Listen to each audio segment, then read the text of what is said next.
Қызыл планетаға Еуропа ғарыш агенттігі ExoMars роверін жөнелтпек. Қону платформасынан түскен соң, ExoMars өз міндетіне өткен немесе қазіргі тіршіліктің жасырын белгілерін іздеуге кіріседі. Марс беті ғарыштық сәулеленуге ұшыраған сұрапыл орта, бірақ оның қойнауы жақсырақ қорғалған болуы мүмкін. Сол себепті ExoMars 2 метр тереңдіктен үлгілер ала алатын ұзартылған бұрғымен жабдықталған. Бұл үлгілерді талдау аналитикалық зертхананың тіршіліктің молекулалық істаңбасын іздейтін 3 аспаптың міндеті. Марс органикалық молекулалар анализаторы, немесе MoMA, ровердегі ең үлкен әрі күрделі аспап болып табылады. Оның масс спектрометрі қосалқы жүйесімен, ондағы негізгі электроника Curiosity ровері мен Maven орбитерінің масс спектрометрлері сияқты. NASA Goddard ғарышқа ұшу орталығында жасалып, сынақтан өткізілген. MoMA уақыт сынаған жабдықтар мен инновациялық жаңа технологияларды қолданып жобаланды. Ол қалай жұмыс істейді? Газ хроматографы режимінде ұсақталған Марс жынысы пешке салынады да 2 минутта 900 градусқа дейін қыздырылып, үлгі буға айналады.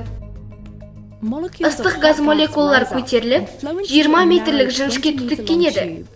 Түтіктің ішкі бетіндегі арнайы жабын белгілі бір химиялық заттардың молекулаларын басқаларынан көбірек баяулатып, біртіндеп молекулалар қоспасына ажыратады. Сосын электрондар шоғы молекулаларды иондап, оларға оң электр зарядын береді де, сызықтық иондық қармауышқа қарай бұрады. Өзгермелі электр өрісі қармаған иондар химиялық құрамын анықтау үшін детекторға жіберіледі. Газ хроматографиясы Марсты зерттеуде Викинг бағдарламасынан бастап қолданылғанымен, MoMA-да үлгілерді дайындаудың басқа планеталарда ешқашан пайдаланылмаған екінші әдісі де бар.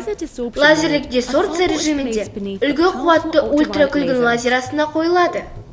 Лазер шығарған аса қуатты жарық шоғы секундтың миллиардтан бір бөлігінде бүкіл энергиясын құм түйіршігінен кіші ауданға шоғырландырады.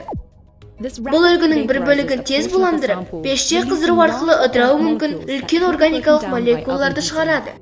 Лазер сондай-ақ кейбір молекулаларды иондап, будың тікелей сызықтық иондық қармауышқа бағытталуына мүмкіндік береді. Бейтарап молекулалар вакуум көмегімен шығарылып тасталады, ал қалған иондар химиялық құрамын анықтауға детекторға жіберіледі.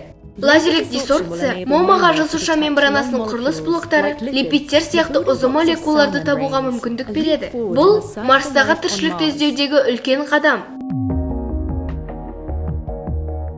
MoMA-ның сызықтық иондық қармауышы қызыл планетадағы алғашқы осындай аспап болады.